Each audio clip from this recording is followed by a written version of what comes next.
dia, boa tarde, boa noite, nossa legião de fãs que nos acompanham aqui toda semana, nessa leitura coletiva, uma data muito especial. Hoje a gente completa o nosso 50º encontro e a gente está fechando também um capítulo importante da obra que a gente está discutindo. Hoje estamos aqui apenas a dupla Eduardo e Mário, né? Mas certamente será uma reunião repleta de considerações riquíssimas e muito bem colocadas do professor Mário Jorge, a qual eu espero não atrapalhar com a minha presença, né? Mas permitam que o professor Mário Jorge abrilhante a noite de vocês. Não, você não atrapalha, já que eu preciso que alguém cuide da parte técnica, né? Muito bom, Mário, muito bom. Então a gente vai hoje fechar, a gente vai fechar um capítulo, né?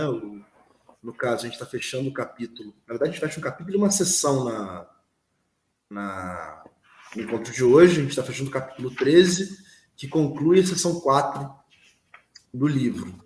Né? Da página 504 a 519. É uma última sessão. É uma última sessão desse capítulo 13, que ele está meio que concluindo vários pontos em que ele foi desenvolvendo ao longo desse capítulo, um capítulo longo até. Então, a gente tem aí ele meio que, depois de passar, né, nossas duas últimas reuniões, ou três talvez, a gente comentou justamente disso, como é que ele estava rolando muitos exemplos, mas não avançava muito do ponto de vista de caracterização, porque ele estava reunindo elementos, né? E aqui ele chega às conclusões, ele vai apresentar as suas posições definitivas sobre a temática, e eu acho que tem aqui muitos, nesse pedacinho de capítulo, tem muitos trechos interessantes para a gente considerar, né? Com todos os elementos que fazem dessa obra tão interessante, desde a capacidade de síntese até o humor meio ácido do autor. Então, acho que tem muito aqui para a gente trocar uma ideia.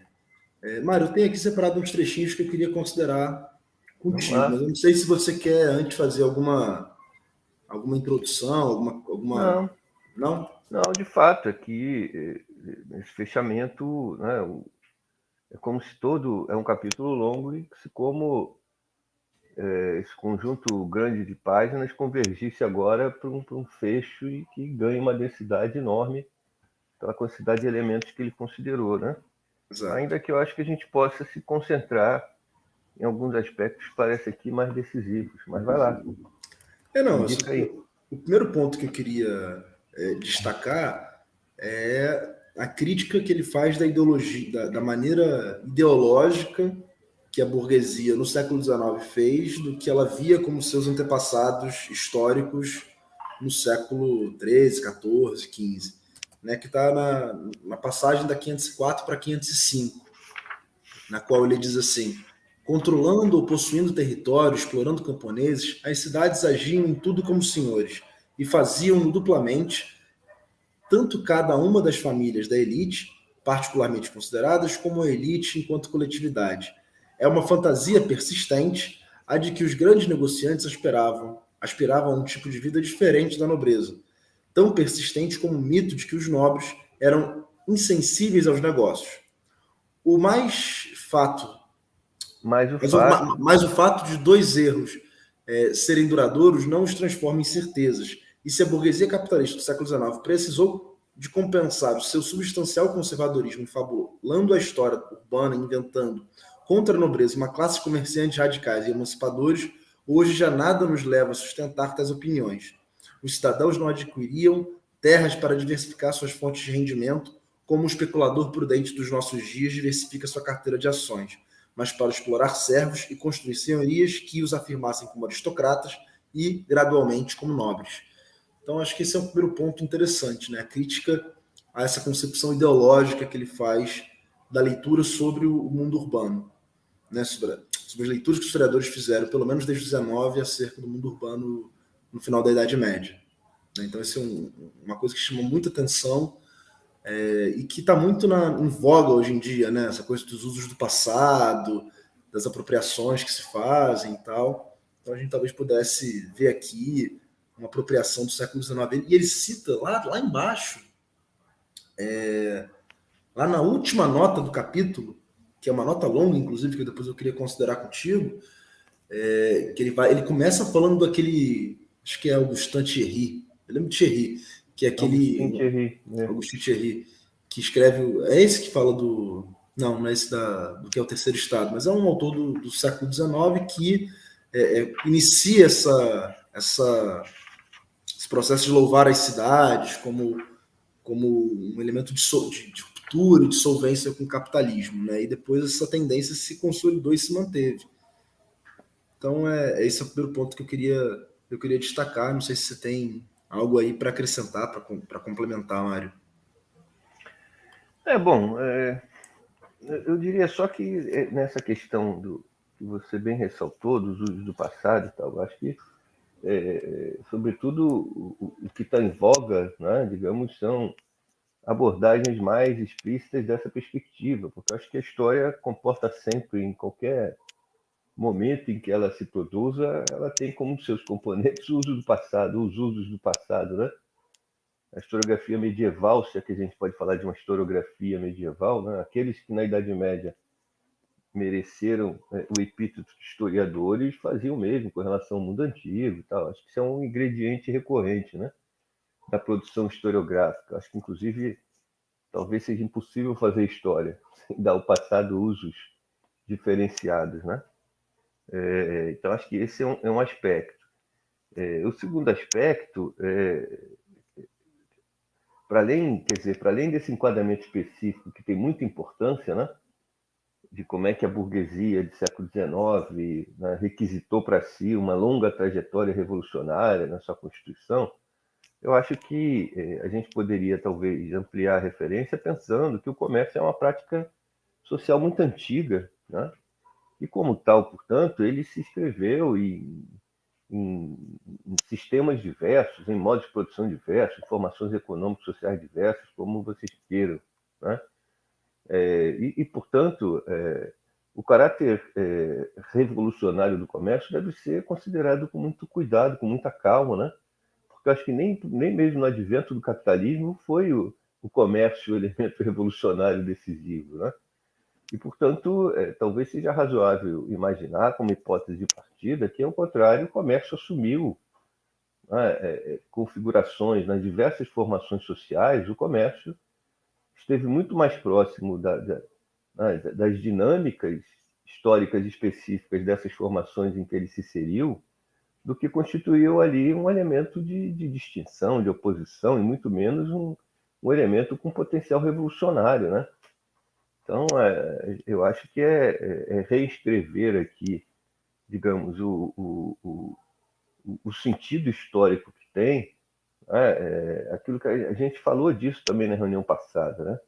Dessa questão enfim, de elementos que têm uma inserção histórica muito diversa, elementos que têm uma plenitude histórica de existência muito ampla, né? E aí o cuidado que a gente tem que ter com essa aparente, digamos, imediatez com que a gente identifica elementos do nosso presente e manifesta em sociedades diversas, de outras dimensões históricas, né? É atentar para as especificidades, para as particularidades, né? Porque a história nos faz lidar com isso com muita frequência, essa sensação de intimidade que parece ser importante e decisiva e que deriva de, olha, tá lá o comércio, eu sei o que é essa atividade, né? Eu sei dimensioná-la, porque ela para mim, muito candente, eu participo dela, né, cotidianamente e tal, mas é aí que está a questão, né, de você dar a dimensão histórica específica que esses elementos têm, né? Portanto, não decorre daqui uma inserção revolucionária do comércio no contexto medieval, como já se pretendeu nos debates clássicos do próprio marxismo, né?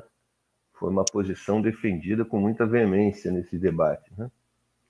Então, sim, eu acho legal a gente destacar esse aspecto, né? Porque isso teve uma inflexão, inclusive, aqui na historiografia do achamento do Brasil, né? Da constituição do antigo sistema colonial, né? Nas discussões, eu lembro da crítica do Vitorino Magalhães Godinho a essa perspectiva que diferenciava ações na expansão portuguesa, ações especificamente derivadas dos interesses burgueses, daquela especificamente derivada dos interesses nobres, né? Uma perspectiva pautada nessa diferenciação aqui, né? E o peso dessa, apesar da crítica que você está destacando, é o peso que essa leitura tem até hoje, né? Eu ainda aprendi no ensino médio aquela referência de que o rei era capaz de aliar os interesses da nobreza e da burguesia e por isso se projetou para além mar e tal. Isso ainda está super vigente, essa interpretação. Enfim. Porque parece aí a gente já para outra questão, né? Parece que a história, em outros níveis que não universitário, e até certa forma no universitário também, parece que ela precisa operar sempre com certezas, né? Uhum. Então parece ser melhor suprimir as dúvidas e as hipóteses relativas a um fenômeno, as incertezas analíticas, do que apostar numa verdade, mesmo que essa verdade já seja sobejamente, meu caro Dudu, questionada e criticada, né? Uhum. Isso é uma mazela sobre a qual a gente precisava falar mais, né? É verdade, é verdade. Isso é um ponto importante para a gente pensar a própria questão do ensino de história, né? Que é uma coisa que está mais em voga ultimamente, né? Tem ganhado muito espaço. Mas eu acho que não nesses termos, né, Mário? Não com essa abordagem que a gente está propondo aqui, que a gente está pensando. Enfim, esse era o primeiro trechinho que eu separei, assim, que eu achei bastante interessante. E aqui ele ainda segue trazendo exemplos, né? Mas aqui ele tem menos impacto. Aí meio que o que eu fiz foi, para conversar aqui, tentar separar os pontos que vão me chamando a atenção. Os próximos que eu separei, que as páginas vão se adensando mais para o final, é lá na 511 e na 512. Você teria alguma coisa antes, Mário, para a gente trocar ideia? Não, só acho que vale a pena só destacar que algo que pode nascer como emulação, né, da vida aristocrática pela burguesia medieval, né, mas aponta no sentido de uma confluência, é o extremo em que isso chega, né? Na virada da 507 para 508, ele destaca a própria caça, atividade eminentemente aristocrática e a que se atribuía um tão profundo valor simbólico, foi reservada em França à nobreza e aos cidadãos abastados, consoante uma lei régia dos últimos anos do século XIV, e pela mesma altura chegou-se a uma situação idêntica em Inglaterra. Tudo na vida corrente das principais famílias das cidades as levava a imitar a restante aristocracia e, finalmente, a confundir-se com ela, o que foi, aliás, reconhecido na época. Né? Portanto, não se trata apenas de uma emulação, né? de uma tentativa de afirmar uma posição social, se apropriando de certos elementos específicos, né? Como se houvesse, para além de uma aparente apropriação de elementos externos, uma contradição profunda. Não, é uma reprodução completa, né? É uma tendência de convergência ampla, que aponta, né, ao contrário, para a inexistência dessas contradições, né? Sim, sim. É isso. Vai em frente. Não, e ainda nisso que você falou, né? É aquela velha máxima, né? Que meio que para explicar a origem de alguma coisa supõe a sua existência. Então havia lá a burguesia, essa burguesia tinha o germe de uma organização social radicalmente diferente.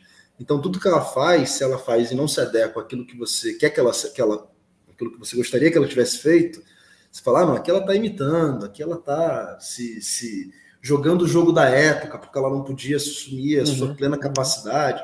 Então é como se a burguesia existisse já lá como um elemento historicamente moderno, constrangido por uma série de amarras, e não como uma entidade historicamente inserida, historicamente relacionada ao contexto que a gente está... Específica, exato. Perfeito. Acho que é por aí. Antes da 511, você tem alguma coisa? Não, vambora. Na 511, na passagem da 511 para 512, diz assim: se algo de fundamental distinguisse um senhor urbano coletivo do restante da classe senhorial, então verificaríamos que entre eles tenderia a haver um confronto, ou ao menos uma clivagem. e basta folhear os anais das convulsões políticas e militares deste período, em que os soberanos e nobreza laica e prelados e cidades participaram em enfadonhas e sempre repetidas querelas, para nos apercebermos de que, em todos os casos, os intervenientes escolhiam os aliados e mudavam-nos sem que jamais as comunidades urbanas se destacassem por qualquer posição especial ou estratégia própria. Então, eu achei esse argumento aqui dele muito parecido lá com aquele argumento lá de trás do volume 1, quando ele vai falar da pretensa diferenciação do clero. Isso. Eu achei o argumento muito semelhante, assim. Sim. Tem cheiro de senhor, parece senhor, age como senhor, não pode ser outra coisa que não um senhor, né? Essa cidade assume esse caráter. Eu achei o argumento semelhante para tentar se desfazer dessas, como é que eu posso dizer, dessas leituras. Digamos, é uma crítica à exaustão, né? Mais ou menos o método que ele utiliza, e que faz, inclusive, a obra ter quantitativamente o tamanho que tem, né? Porque ele não digamos, ele não se permite uma economia de argumentos, né? Uma economia de elementos que sustentem a crítica, né? Os arrazoados dele, digamos assim, são muito longos, né? Então é isso, ele passa uma boa parte dessas páginas, que a gente vai considerar aqui até o fim, né? Evocando argumentos e mais argumentos, reunindo, né, exaustivamente elementos diversos que parecem ter a intenção de finalizar dessas páginas por terra completamente, destruir completamente a possibilidade, né, de que se siga usando argumentos dessa natureza, né? Porque é isso, são variações em torno ao mesmo objeto, né?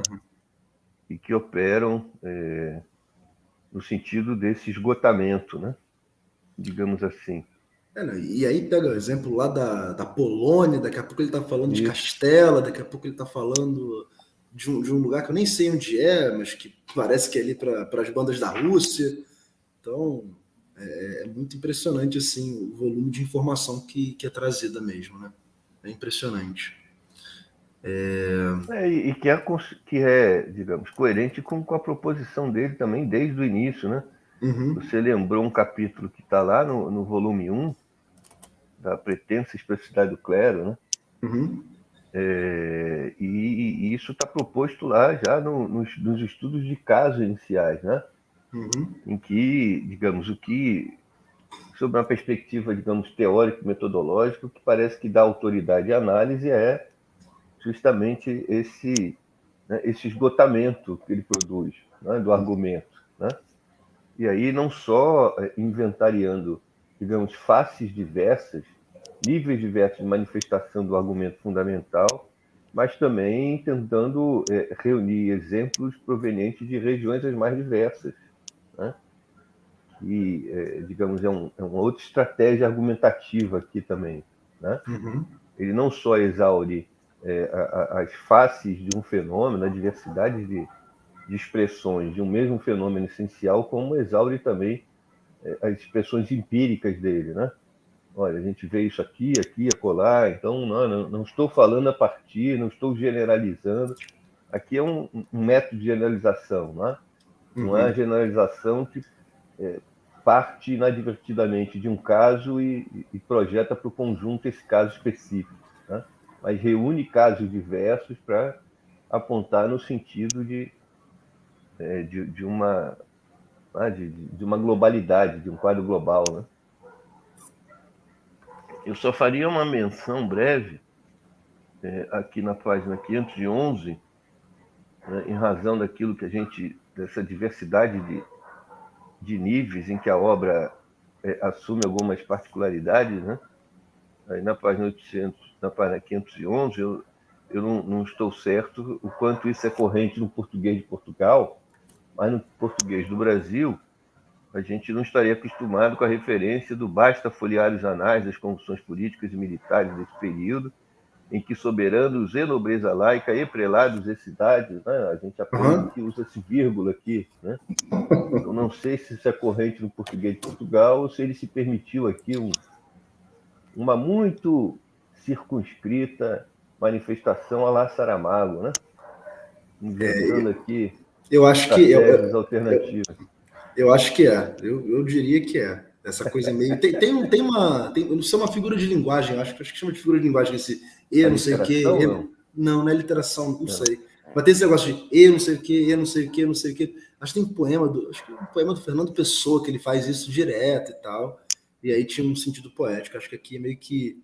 Não poético no caso dele, mas é tipo assim: olha, tem isso, e isso, e isso, e isso, e isso, e pô. Então, Mas eu acho a história comporta poesia, né, Dudu? Eu não vejo problema comporta, nenhum. eu acho que comporta. Eu acho que comporta. Quem não deve achar Contra... o Quem não deve achar o João Bernardo, que acha que a história deve ser escrita com fórmulas matemáticas. É, Eu mas acho que aí a comporta a questão poesia. a poesia na matemática? Olha, se tem, eu não li. Talvez exista, mas se tem, eu não li. Aí eu lembrei do... Ixi, rapaz, daquele cronista famoso lá do Rio Grande do Sul, Quem?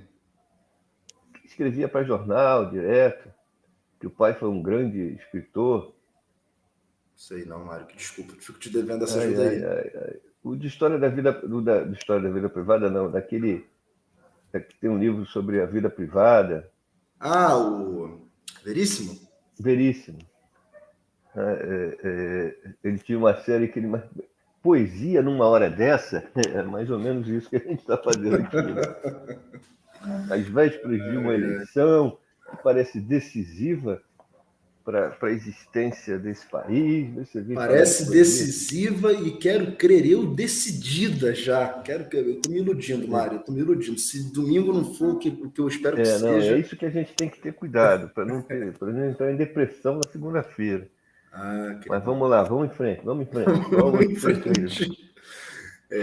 Por isso que eu queria Bom, fazer hoje às 10, para não assistir o maldito debate. o queridão, mete 2 comprimidos de Rivotril pra dentro e vai dormir, cara. Vai dormir. Não vai sair nada de bom dali. Enfim. Vamos em Depois frente. deixa pra você ver os memes no dia seguinte, que vai ter muitos. É, Não sei se você tem alguma coisa antes, mas assim, logo em seguida para mim, hum, é um trechinho que está ali na passagem da 513 para 515. Olha, um trecho longo, que aliás não é tão longo assim, porque a página 512 é basicamente uma grande nota de rodapé, é. mas Tá na passagem do quê? Da 513 para da 514? 513 até 515. Tá, não, tem só uma referenciazinha na 512 para 513, Fala aí, então. que é uma outra questão importante também, né? Que é a questão da suposta, você já falou nisso hoje, né? Da suposta aliança entre reis e burguesia, né? Que lhes permitiu sufocar a nobreza e promover com isso a ascensão do Estado moderno e tal. Que também, depois dele fazer um levantamento de várias referências acerca do tema, ele fecha dizendo: não tem qualquer fundamento pretender que os soberanos se coligavam com as cidades contra a grande nobreza, ou inversamente, o que patrocinavam sempre um outro dos estratos superiores urbanos. Faziam tudo isso, por vezes, até recorriam numa cidade a uma política ao mesmo tempo que prosseguiam noutra uma tática diferente. É impossível atribuir aos monarcas e príncipes, na sua relação com as coletividades urbanas, como, aliás, com qualquer família da aristocracia, outra orientação que não fosse das suas ambições imediatas. Né? Então, a proposição aqui, né, em comparação com a máxima de uma estratégia rigidamente adotada pela monarquia, né, da qual derivou a capacidade de sufocar a nobreza, ele não nega, não se trata de negar a possível aliança, né, mas de negar o seu caráter de política, né, circunscrita, de política deliberada e configurar que essa foi uma estratégia usada em meio a outras estratégias, né, que não apontam, portanto, que não devem ser tomadas como expressão. O exemplo de uma aliança aqui e acolá não deve se transformar na proposição de uma política geral de aliança do rei-burguesia que teria caracterizado o período, né? Uhum. O que incide naquele argumento que você se referiu, vigoroso, né? Sim, sim, sim. Então vai em Exato. frente. Na verdade, eu acho que você já pegou um pedacinho do que eu ia falar. Eu ia falar justamente dessa questão do papel do monarca nos conflitos internos da cidade, né? Que é o trecho que começa na 513. O interesse que monarcas e príncipes revelam pelo desenvolvimento da cidade tinha uma justificativa fiscal, compreensível quando sabemos que uma grande parte, por vezes até a maior parte, dos rendimentos da coroa era proveniente dos impostos urbanos. E como, para obter a ajuda de uma cidade, o soberano tinha que estabelecer relações estreitas com seus órgãos de governo, ficava assim comprometido nas disputas da elite, sustentando a facção hegemônica, se a situação vigente o satisfazia, ou prestando auxílio ao partido que aspirava à posição de comando, se este lhe prometesse uma participação mais rendosa nos proventos fiscais. Nem sequer se pode presumir que os soberanos favorecessem sistematicamente as oligarquias contra as pressões populares, porque, quando e onde lhes convinha, procuravam alianças ou minar o poder de uma cidade alimentando seus conflitos internos, não desdenhavam ajudar as forças da plebe contra a elite tradicional. Não tem qualquer fundamento para entender que os soberanos se coligavam com as cidades contra a grande nobreza ou inversamente, ou, ou que patrocinavam sempre um ou outro dos estratos superiores urbanos. Faziam tudo isso, por vezes até recorriam numa cidade a uma política ao mesmo tempo Isso. que prosseguiam noutra tática diferente. Então, assim, a questão de como os reis intervinham nas cidades. Então, muitas vezes se tem naquela leituras tradicionais como se o rei fosse atraindo as cidades para perto de si, foi aquela coisa da centralização do poder régio, né? Que aí a gente começa até a entrar naquela questão que o Matheus trouxe no último encontro, né? Sobre formação do absolutismo. Uhum. E aqui o que parece indicar na leitura desse trecho é o quanto que as monarquias nesse finalzinho da Idade Média, né, ali século XII, século XIII, XIV, XV, acho que ele não chega ao XV, não tenho certeza agora, mas nesse finalzinho da Idade Média ainda estão bem naquela lógica segmentária que a gente vive se referindo, né? Então, eu acho que aí tem uma questão, inclusive, de um aprendizado em termos de método, né? Do risco que consiste numa análise, né? Você não demarcar com clareza a dimensão das suas conclusões em função do material que você está mobilizando, né? É aquilo que a gente conversa e que já foi muito corrente, já foi um problema comum em tese de dissertações e tal, e que eu não sei se foi de pleno superado, né? Mas eu tive a sensação de que já convivi mais com isso no passado, que é você estar trabalhando, você está abordando um dado fenômeno, né? E o está fazendo com uma base documental circunscrita, né? Num recorte espaço temporal circunscrito e tudo mais, né? Olha, é legítimo como tal? É legítimo. Agora, o fundamental é você considerar, então, a dimensão possível das tuas conclusões, das tuas considerações, o nível de generalização que te é permitido em função do conjunto do material que você está mobilizando, né? Porque a questão aqui, o que ele mostra? É que não houve uma política específica, uma estratégia particular. Várias estratégias foram mobilizadas em razão de especificidades locais, né, de contextos específicos, né? Então, se você está abordando um fenômeno desse, por exemplo, né, e, no entanto, o faz com a base documental, espacial, temporal circunscrita, você corre o risco de só captar na tua abordagem uma manifestação, né? De só verificar ali uma manifestação que não é a manifestação, mas é uma variante em meio a outras possíveis. E aí, né, é você dar generalidade a uma manifestação que é aquela que aparece perceptível no escopo da tua análise, né? Então, o que ele diz aqui, houve aliança, houve, simplificando, a aliança do rei e burguesia, a tese equivocada como referência? Não, houve. Né? Há casos específicos em que se verifica que essa foi uma estratégia. Agora, não foi a única estratégia. E, portanto, não faz sentido alavancá-la à condição de uma chave explicativa de um processo, porque ela não foi recorrente, ela não foi a única possível, ela conviveu com estratégias outras que apontam em outras direções do processo. Eu acho que aqui é isso também, é uma questão de método, né? das pessoas se permitirem generalizações abusivas. Perfeito, perfeito.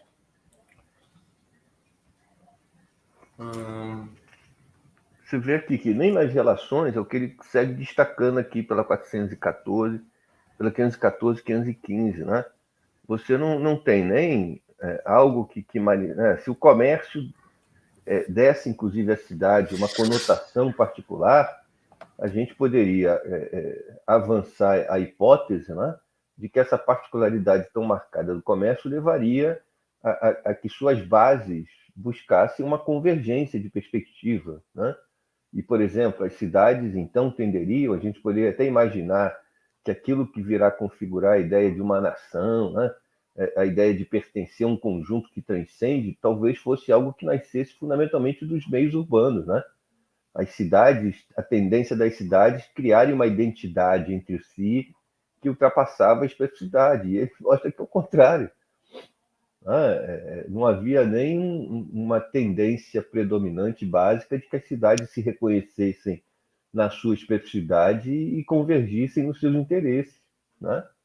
Que era algo que quando eu comecei a estudar um tema que passava por aí, me parecia muito estranho, né?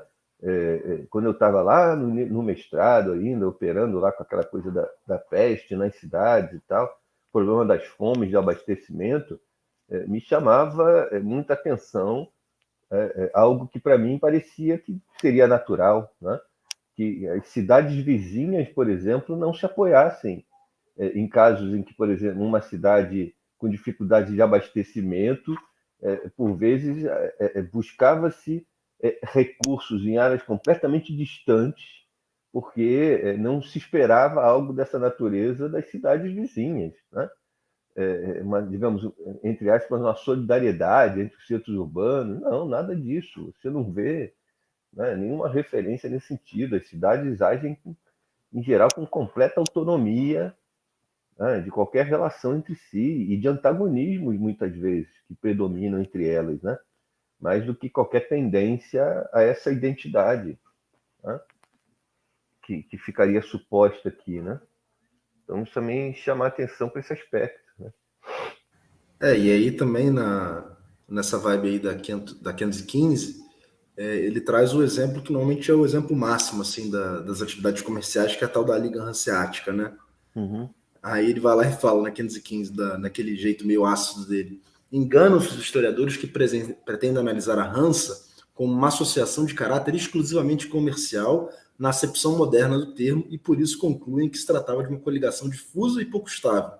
Pelo contrário, revelou-se sólida e duradoura para as funções que desempenhava, em que os negócios não se separavam de uma atividade senhorial em sentido amplo, incluído o estabelecimento de relações familiares, de tal modo que estes senhores coletivos, em boa parte, eram, globalmente, parentes uns dos outros. Compreende-se assim que as oligarquias hanseáticas se apoiavam mutuamente para se manterem no governo. Então, como é que essas relações, inclusive de natureza familiar mesmo, né? E aí aquela questão mais uma vez, do parentesco operando aqui como um elemento estruturante ainda dessa sociedade. Mesmo no exemplo, talvez fosse o exemplo máximo dessas trocas, dessas atividades comerciais, enfim. Eu não sei, Dudu, quanto se você tem essa sensação, né? Mas eu fico muitas vezes com a sensação de que o impacto desse livro, eu fico tentando entender, inclusive, a força que essa obra tem, pelo menos para mim, né? Em termos de impactar, de mobilizar e tudo mais, né? Inclusive essa atividade nossa aqui, né? Porque eu participo de outras atividades que têm essa mesma natureza, né? Um grupo de estudos que lê e discute uma obra, né? E a experiência a maioria das vezes, uma relativa aridez, né, para a realização do debate. A sensação que tem coisas que você só pode ler e não tem muito o que dizer acerca, né? Eu acho que essa obra tem um elemento de força que eu não sei definir muito bem, mas que eu acho que é trazer para o campo da história a necessidade do raciocínio, da reflexão, né? No sentido de não transformar a história num conhecimento que opera a partir da apresentação de dados, né, da disposição de elementos, da citação de passagens de documentos ou coisas do tipo, né? Mas uma certa mobilização para o que seria a necessidade do raciocínio lógico, inclusive, né? Que é, por exemplo, na virada da 514 para 515, quando ele diz, né, a inexistência de qualquer orientação política específica das cidades é mais flagrante ainda quando estudamos as relações entre elas. Então ele está aqui se permitindo especular, né? Ele está aqui, né, levantando elementos lógicos, né, no sentido de, bom, eu acho que ele já faz aqui, no fundo eu estou pensando o seguinte, ele já está praticando, quando ele depois, né, num texto recente, ele vai propor a história do não, né, eu estou pensando aqui que ele opera na mesma base daquele pequeno texto que sobreviveu de uma palestra que ele fez e que foi publicado, né? Você lembra do título desse texto, do João Bernardo? Aquele Que saiu numa revista de história de Goiás, não é? é o prefácio e pós-fácio, não é isso não? Não, eu não estou, acho que não estou lembrando, mas é um pequeno texto que está aí disponível na internet de uma palestra em que ele faz um balanço sobre a perspectiva dele da história, né? E ele começa dizendo que aquilo não é resultado de uma reflexão sobre o que ele pensa acerca da história, mas que é o resultado, né, de uma avaliação da história que ele já fez. E na história que ele já fez, fala. Propostas para uma metodologia Isso, da história. exato. E ele começa dizendo aí, se eu não me engano, que não se trata aqui de pensar acerca de como ele acha que a história deve ser feita, mas de fazer o inventário da forma como ele já fez a história, como ele faz a história, né? E eu acho que o texto mais recente dele, propondo a chamada história do não, da história do que não foi, mas poderia ter sido, né? Eu acho que já está sendo praticado aqui em algum nível, né? Porque é essa questão, ele está se colocando aqui a perspectiva, digamos, as cidades merecem uma configuração diferenciada, né, para merecerem que elementos, né, que expressões a gente deveria encontrar na história do período, para que a cidade merecesse essa referenciação, né? E aí, quando ele diz a inexistência ele está falando de um não, né? A inexistência de qualquer orientação política específica das cidades é flagrante, né? Ele já está falando da história de algo que não se manifestou. Ele está trazendo para o escopo do argumento, né, a ocorrência do não, né? O que contraria o que é comumente referido como, né, por exemplo, a constituição básica de uma hipótese não deve ser negativa, né? Você não cria uma hipótese. Ele já está praticando de alguma forma aqui uma história do não, né? No sentido né, do que deveria se esperar para que uma configuração tenha dimensão, né? E o que te leva à possibilidade de especular, inclusive, sobre esses elementos, né? Eu penso que talvez seja isso aqui um dos fatores que me mobilizou e segue me mobilizando nessa obra, né? A possibilidade que a gente tem aqui de pensar a história de uma outra maneira, né? Eu tenho pleno acordo, Mário. Esse é um livro que influenciou muito, né? O volume 1 mais do que esse, por conta do momento que li, né? O volume 1 eu li relativamente cedo, né? Eu li no final da graduação ainda, né? Tava estudando para a prova do mestrado, foi quando eu li esse livro e eu vejo muito da influência que o livro teve para mim na tese, a própria tese que eu cheguei a desenvolver, né? Aquela coisa de ser exaustivo, de você trabalhar com todas as regiões possíveis, um volume enorme de dados. Então era aquela coisa de regionalizar como mecanismo de análise. Então, assim, o volume 1, sobretudo, para mim, teve esse impacto. Esse aqui eu estou lendo com vocês, né? Então eu ainda nem cheguei à conclusão. E aqui vai me instigando um pouco uma curiosidade, né? Aí tinha falado com você, né, da nota que está na página, última nota do texto, né? Que é a nota gigantesca, cadê? É 257. Em que basicamente ele vai fazer esse imenso balanço, todo o debate da transição. Né? Não todo, mas ele não chega. Pelo menos eu não lembro de ter visto o. Como é que chama? O. Aí, o Brenner. Né? Mas ele pega lá o Postan, pega lá o. Eita, minha memória tá falhando.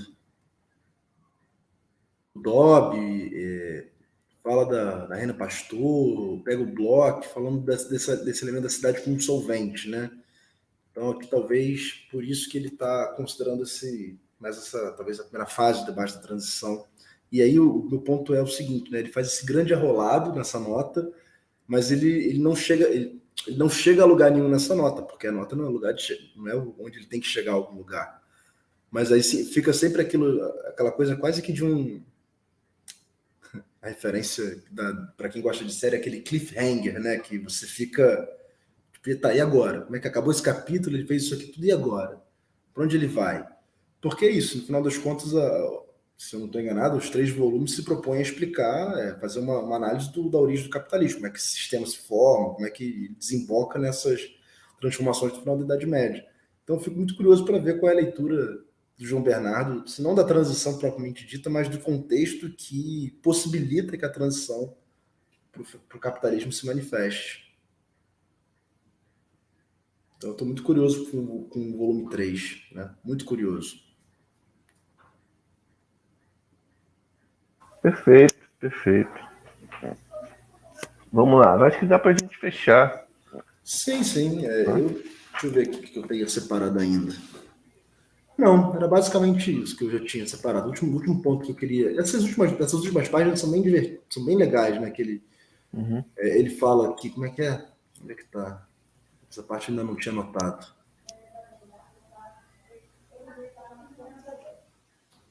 Que tá na 516, no primeiro parágrafo, começa na 516, né? E chego assim à conclusão que, na verdade, persiste desde o início deste capítulo. As cidades foram uma parte integrante do regime senhorial, ocuparam uma posição específica apenas em virtude das relações entre seus habitantes, processados num quadro da família artificial muitíssimo mais amplo do que qualquer outro. Mas o regime senhorial dizia respeito exclusivamente às relações entre famílias distintas, e não no interior de cada uma. Então aqui ele avança, né? Ele retoma esse ponto da família como um elemento chave para entender a configuração da sociedade. Fala que a única especificidade que talvez pudesse existir às cidades é a maneira como a coisa se desenvolve intra-família, né? Essa imensa família largada, mas que, de qualquer forma, isso não faz muita diferença, porque o regime senhorial não fala das relações intra-família, mas da relação das unidades familiares entre si. E nesse ponto, ela funciona e opera exatamente igual a toda e qualquer outra unidade familiar nesse regime. Então isso é bem interessante, bem bacana do meu ponto de vista. Né? E aquilo, né? Ele abre com um argumento, aí vai lá, né? Acho que o Matheus fez esse comentário, né? Um método meio lá da descascar a cebola do Marx, né? Apresenta o argumento inicial e vai descasca. Chega no final, bom, depois de ter descascado essa cebola aqui inteira, eu acho que, de fato, o ponto de partida estava correto.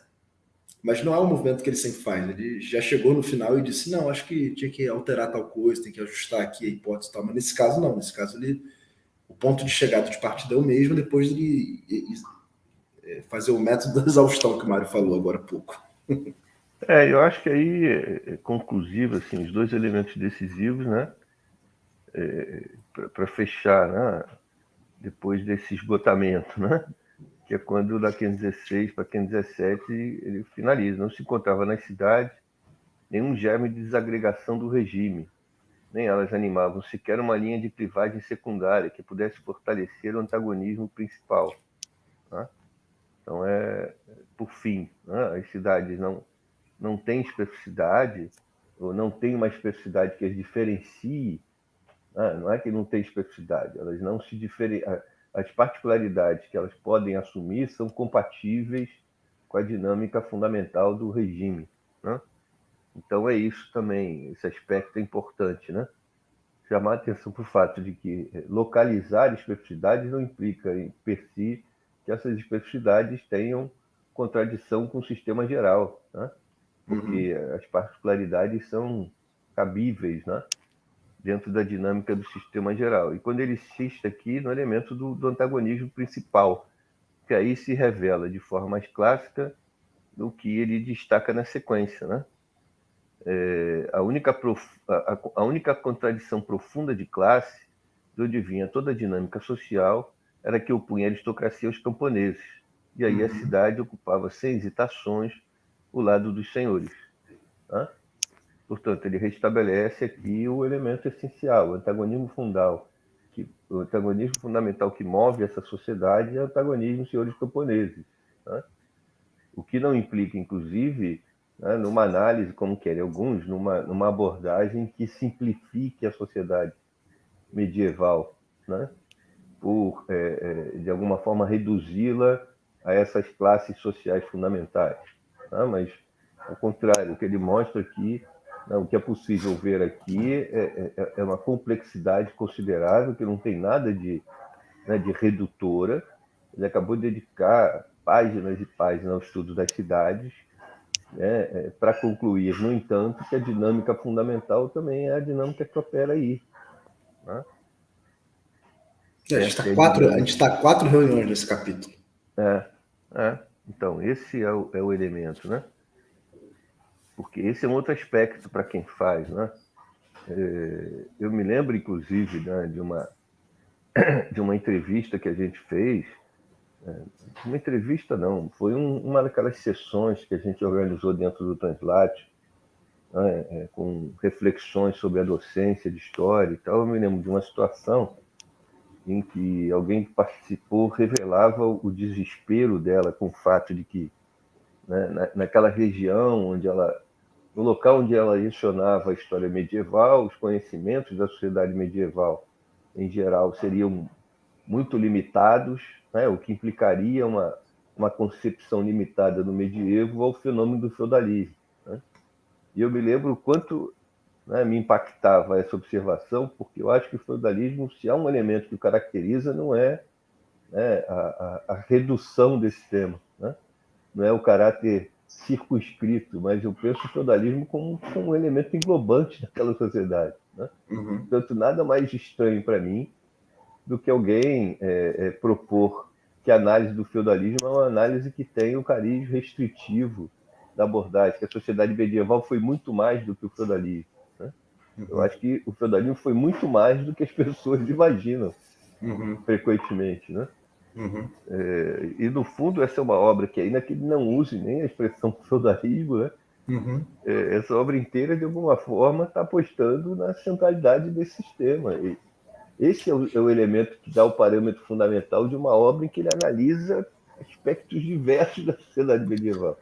Mas ele não usa feudalismo, acho que só para evitar aquela discussão que eu acho chatíssima do feudalismo, feudalité, feudalidade.